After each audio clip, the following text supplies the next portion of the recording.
meus amados irmãos, aqui quem está falando é o Diácono Isaías. Estou aqui ao meu lado com dois ilustríssimos, duas lendas do conhecimento bíblico, camaradas aqui que estudam mesmo, que sabem exatamente do que estão falando e têm autoridade para falar, que é o nosso irmão Auxiliar Lucas, líder também do departamento de mocidade, e o nosso tesoureiro mor, auxiliar da igreja, tocador de trompete. E o que mais você sabe fazer? Cozinha também. O camarada é diferenciado. Estamos aqui para mais um Bibliocast. Vamos estar aqui trazendo um assunto para os irmãos. E hoje a gente tem polêmica. E é interessante quando a gente tem polêmica, porque todas as vezes sempre tem alguém para comentar de forma adversa. E a gente gosta disso. Porque todas as vezes que você se interessa em estudar, em aprender, até mesmo para refutar alguém a respeito da palavra de Deus, você estuda ela.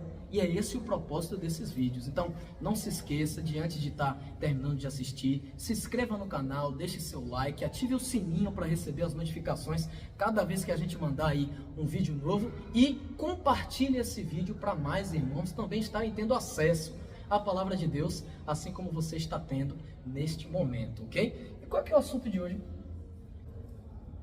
A fragilidade do cristianismo. Complicado. E por que a gente vai falar a respeito da fragilidade do cristianismo? Vocês estão trazendo aqui que a filosofia cristã ela é fraca?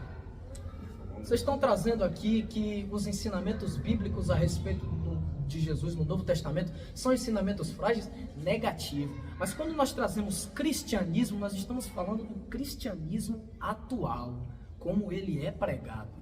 E agora a gente vai conceituar um pouco. Pedir aqui para o nosso auxiliar Júnior, está abrindo a Bíblia e está trazendo o nosso texto tema para que a gente possa se estruturar aqui na nossa conversa, que vai ser muito produtiva. Filipenses capítulo 2, versículo de número 21 diz: porquanto todos procuram cuidar apenas de seus próprios interesses e não se dedicam ao que é de Cristo Jesus. Pancada. É uma baita de uma palavra, porque a gente vê que, e foi muito falado da pregação de hoje, né? Vocês não puderam ver, mas foi muito falado a respeito disso. Hoje nós estamos muito mais preocupados com o nosso eu, com o nosso próprio umbigo, do que com o nosso irmão. Com certeza. A gente foi abordado sobre isso, que um cristão de verdade, ele não está falando sobre a vida dos outros. Isso. Ele está orando, assim como os discípulos, eles estavam orando para que Pedro pudesse ser solto da prisão. Quando a gente traz isso para os dias atuais, a gente constata que Pedro ele tinha um problema naquele momento. Ele tinha um problema.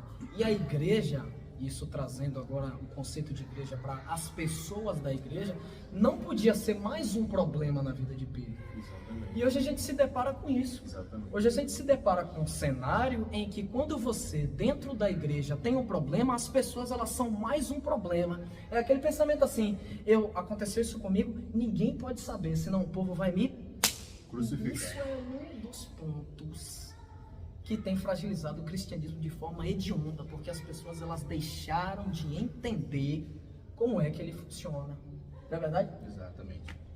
Inclusive, em uns problemas que têm acontecido por conta de quê? Os ensinamentos que não são apresentados de maneira correta. Você vê na igreja, aí você ouve o quê? Muda o jeito de vestir, muda o jeito de falar, muda o jeito de ouvir as músicas. A Bíblia diz que quem muda, quem transforma, quem convence o homem do pecado é o Espírito Santo de Deus. Mas hoje os cristãos têm se comportado de maneira que quer tomar o papel do Espírito Santo de Deus. Não tem como você convencer o homem do pecado. Isso é papel exclusivamente da divindade do Espírito Santo de Deus, a terceira pessoa da Trindade, ok? Então, eu acredito que nós devemos plantar a semente, que é a palavra de Deus, e consequentemente o Espírito Santo que vai tratar de convencer o homem do pecado. É o que se dizemos ser os anseios. Deus coloca os anseios naqueles que são convencidos e transformados pelo Espírito Santo de Deus. Se uma pessoa ela não é transformada, não tem como ela apresentar os anseios de Deus. Portanto, eu concluo dizendo que esses são os problemas decorrentes da sociedade, no momento que nós estamos vivendo, inclusive em nosso meio cristão, e que devem ser reparados o mais rápido possível. Cirúrgico. E só inteirando. Você percebe que nós estamos falando a respeito da fragilidade do cristianismo, E o cristianismo é uma filosofia de vida. Exato. O cristianismo ele não é uma religião. Nós não estamos falando aqui de uma religião, porque quando a gente traz outras religiões, que a gente coloca em pauta, você constata que eles têm uma estrutura completamente diferente e eles estruturalmente não são frágeis por serem religião. Mas quando você tenta aplicar uma filosofia de vida de forma religiosa, você encaixa um triângulo no espaço de um quadrado. Por que acontece? O cristianismo é uma filosofia complexa. Exatamente. É uma filosofia difícil de se viver. E é uma filosofia difícil de se viver que foi passada de forma extremamente simples por Jesus Cristo, que era um homem simples. Mas as pessoas confundem a simplicidade de Cristo, com base em sua humildade, a simplicidade da forma que Cristo falava, e dizem que o cristianismo é simples também, que se pode fazer de qualquer jeito, mas não. Você precisa abdicar de muitas coisas para ver o cristianismo, e a principal coisa se chama O próprio eu. eu.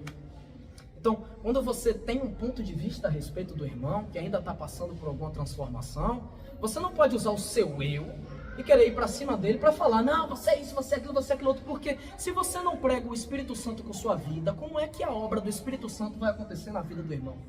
Como é que isso funciona?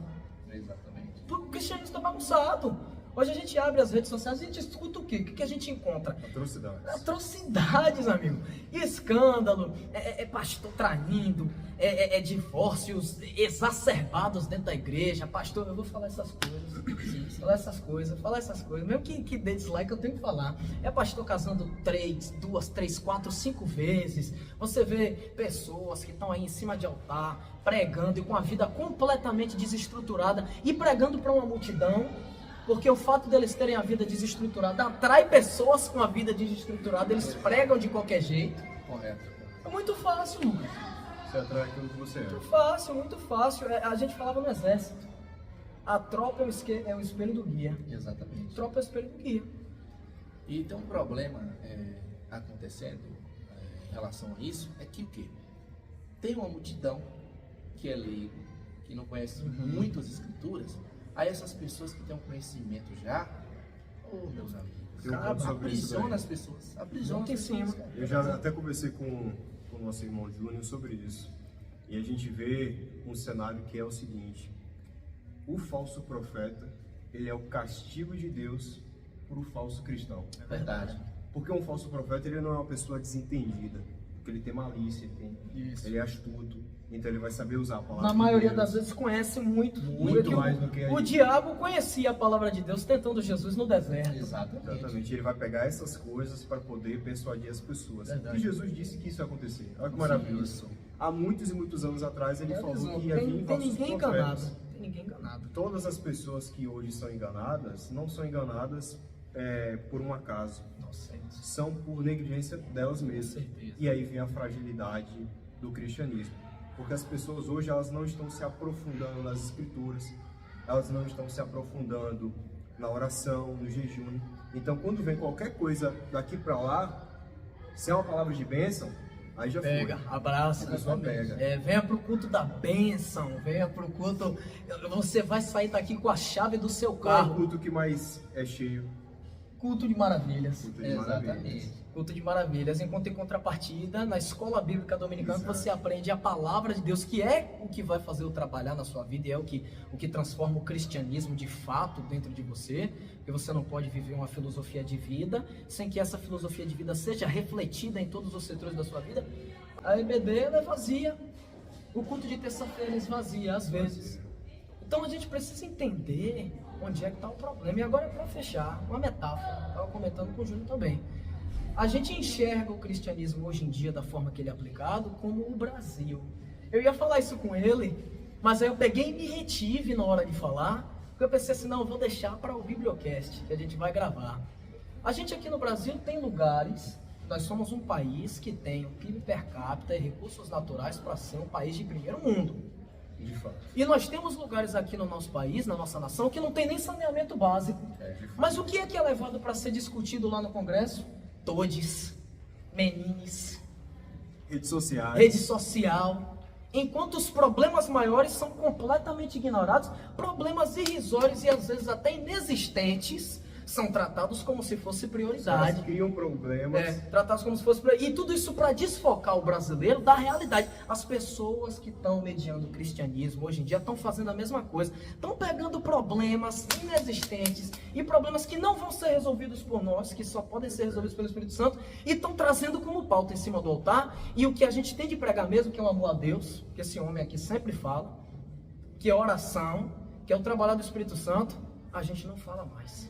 E a gente fala mais sobre usos e costumes, sobre Tá focando em coisas e ignorando as outras. Por isso que nós vivemos uma geração de crentes que falam demais. Inclusive, é aquela questão de estar discutindo por coisas secundárias, né? Isso. Sobre coisas secundárias a gente deve tolerar, mas tudo tem que ter amor. Eu acho que o mais importante é fazer aquilo que Jesus nos chamou. É o ide do Senhor. É fazer discípulos, que está escrito em Mateus 28, 19 e 20, e o que está escrito lá em Marcos 16,15, que é fazer o ide do Senhor, pregar o evangelho a toda criatura. Essa é a nossa missão. E outra coisa, Jesus só voltará quando a missão da sua igreja for cumprida. E essa missão é nossa. É nossa responsabilidade. Deus abençoe. Nós estamos muito agradecidos pela presença daqueles que estão acompanhando o canal, que estão assistindo. Não se esqueçam de se inscrever, dar o like e compartilhar esse vídeo para que essa palavra de transformação ela possa alcançar mais vidas e que você possa ser também um discípulo do Rei. Amém? Deus abençoe. Até mais. Deus abençoe, meus irmãos.